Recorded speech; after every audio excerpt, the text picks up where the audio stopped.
আসসালামু আলাইকুম। স্বাগত জানাচ্ছি জান্নাতুল মারোয়া ট্রাভেল অ্যান্ড ট্যুর নিবেদিত সিআরএস টিভির আজকের রাতের সংবাদে। সঙ্গে আছি আমি সিফাত সুহিলি। শুরুতেই থাকছে সংবাদ শিরোনাম। চট্টগ্রাম মেডিকেলে এসি বিস্ফোরণে একজন কর্মচারীর মৃত্যু।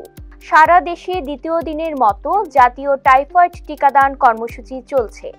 রাজধানীতে ঢাবি ও ঢাকা কলেজ শিক্ষার্থীদের সংঘর্ষ, আহত ৫। গাজা নগরীতে সংঘর্ষে নিহত ফিলিস্তিনি সাংবাদিক সালেহ এবং ৯ মাত্রার ভূমিকম্পের ঝুঁকিতে দেশ। রাজধানীর অর্ধেক ভবন ভেঙে পড়তে পারে। এবারে বিস্তারিত সংবাদ। চট্টগ্রাম মেডিকেল কলেজ হাসপাতালে এসি বিস্ফোরণে ৭ তলা থেকে পড়ে ২৮ বছর বয়সী শওকত ওসমান নামে এক কর্মচারীর মৃত্যু হয়েছে। এই ঘটনায় আরও ২ জন দগ্ধ হয়েছেন। প্রত্যক্ষদর্শীদের বরাতে জানা যায়, সোমবার দুপুর ১২টার দিকে হাসপাতালের ৭ তলায় কাজ করার সময় হঠাৎ এসি বিস্ফোরণ ঘটে। এতে শওকত ওসমান নিচে পড়ে গুরুতর আহত হন এবং ঘটনাস্থলেই তার মৃত্যু হয়। তার ২ সহযোগী আগুনে দগ্ধ হয়ে বর্তমানে চিকিৎসাধীন রয়েছেন।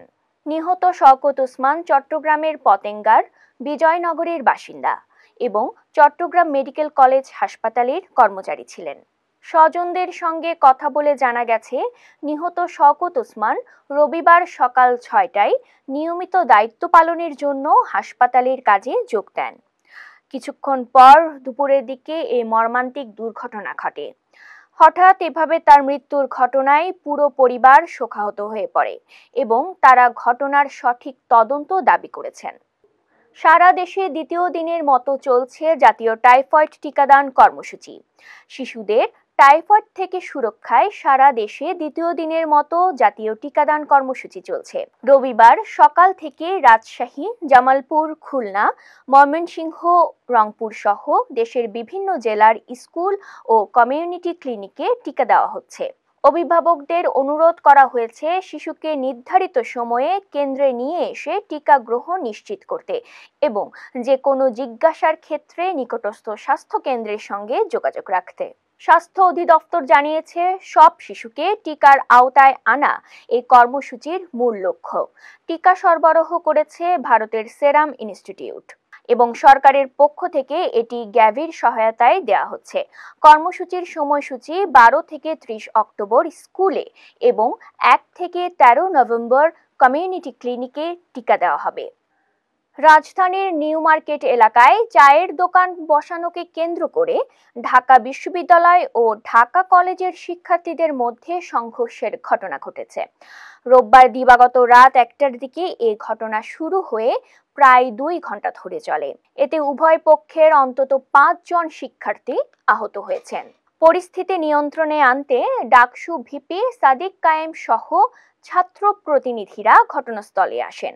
পাশাপাশি ঢাকা কলেজের শিক্ষক ও পুলিশ সদস্যরা পরিস্থিতি শান্ত করার চেষ্টা চালান। অবশেষে রাত ৩টার দিকে পরিস্থিতি স্বাভাবিক হয়। গাজা নগরীর সাবরা এলাকায় সংঘর্ষের সময় গুলিবিদ্ধ হয়ে নিহত হয়েছেন ফিলিস্তিনি সাংবাদিক সালেহ আল জাফরাউ। তিনি আন্তর্জাতিক সংবাদ মাধ্যম আল জাজিরার সহযোগী সাংবাদিক হিসেবে পরিচিত ছিলেন।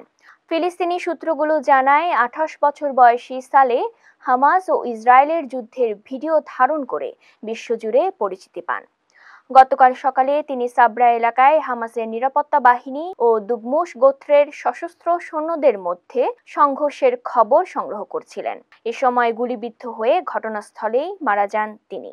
সামাজিক যোগাযোগ মাধ্যমে ছড়িয়ে পড়া ফুটেজে দেখা যায়, প্রেস লেখা জ্যাকেট পরিহিত অবস্থায় সালেহ মরদেহ একটি ট্রাকের পেছনে রাখা হয়েছে।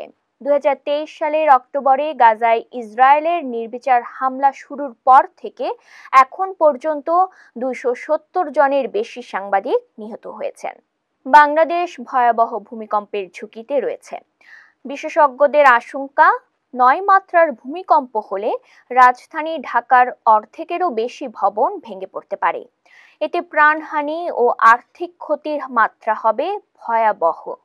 গবেষণায় বলা হয়েছে, দেশের ভৌগোলিক অবস্থান ও সক্রিয় ফ্রন্ট লাইন বাংলাদেশকে ভূমিকম্প প্রবণ অঞ্চলে পরিণত করেছে। গবেষণায় বলা হয়েছে, দেশের ভৌগোলিক অবস্থান ও সক্রিয় ফ্রন্ট লাইন বাংলাদেশকে ভূমিকম্প প্রবণ অঞ্চলে পরিণত করেছে। অপরিকল্পিত নগরায়ন, দুর্বল ও পুরানো ভবন এবং ভবন কোড অমান্যের কারণে রাজধানীর ঝুঁকি আরও বেড়েছে। সরকার জানিয়েছে, ভূমিকম্প মোকাবেলায় মহড়া ও প্রস্তুতি নেওয়া হয়েছে, তবে বিশেষজ্ঞদের মতে দীর্ঘমেয়াদী কার্যকর পদক্ষেপই একমাত্র সমাধান। এই ছিল আমাদের আজকের সংবাদ। পরবর্তী সংবাদ দেখার আমন্ত্রণ জানিয়ে আমি সিফাত সোহেলি আজকের মতো বিদায় নিচ্ছি। সবাই সুস্থ থাকবেন, নিরাপদে থাকবেন।